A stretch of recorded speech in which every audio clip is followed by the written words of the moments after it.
Bonjour à toutes et à tous. Aujourd'hui, dans Créalange, on va parler de la stratégie créative de Walt Disney. Tu as du mal à trouver de l'inspiration, tu as le syndrome de la page blanche, eh bien je vais t'aider à développer ta créativité pour trouver des solutions adaptées à tes usagers et tes usagères.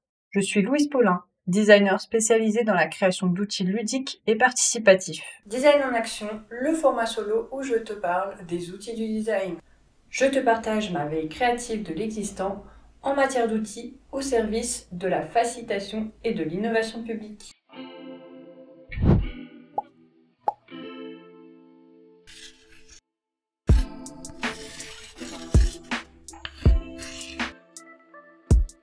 On connaît tous l'univers de Walt Disney.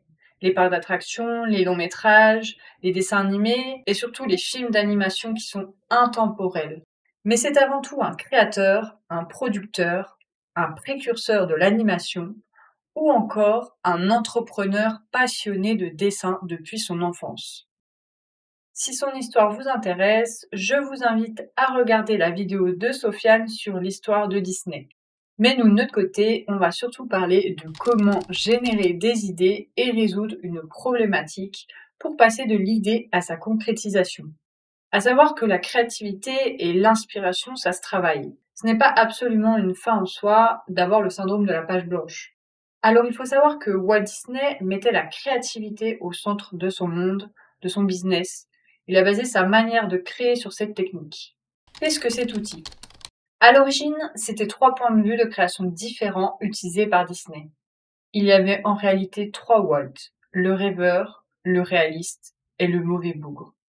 Écrivait Robert Bédilt, un spécialiste de la programmation neurolinguistique qui s'est inspiré des techniques de travail du créateur pour modéliser la méthode de créativité Walt Disney. Cet outil, c'est avant tout une méthode de brainstorming qui est utilisée dans le design. C'est une méthode de recherche d'idées plus spontanée et collective.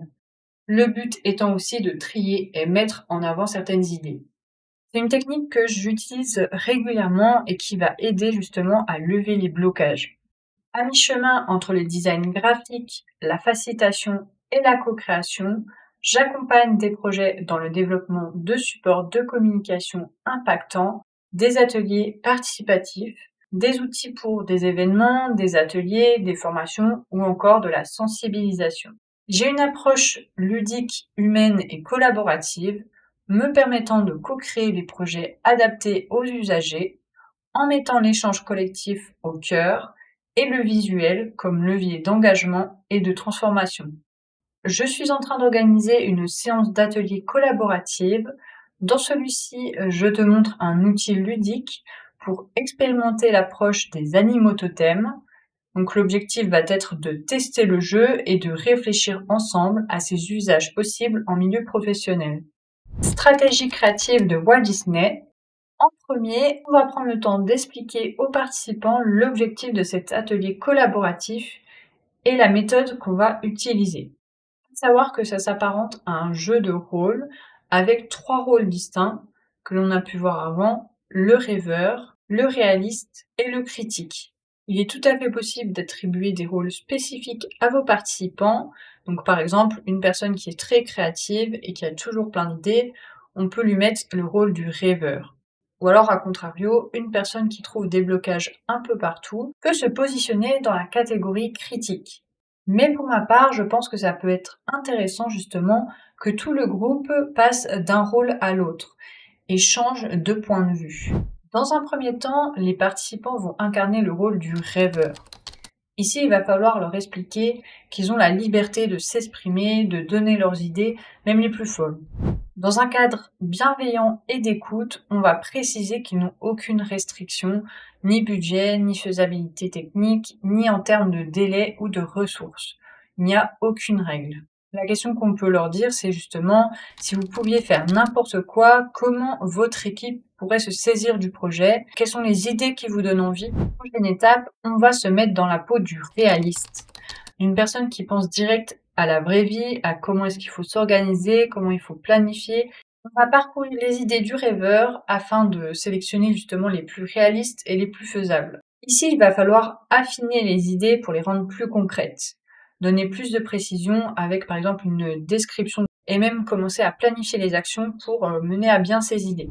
Les participants et participantes vont incarner le rôle du critique. Ils vont parcourir les différentes idées et essayer de critiquer de manière constructive en remettant en question par rapport à la problématique, par rapport au contexte, par rapport aux usagers du projet.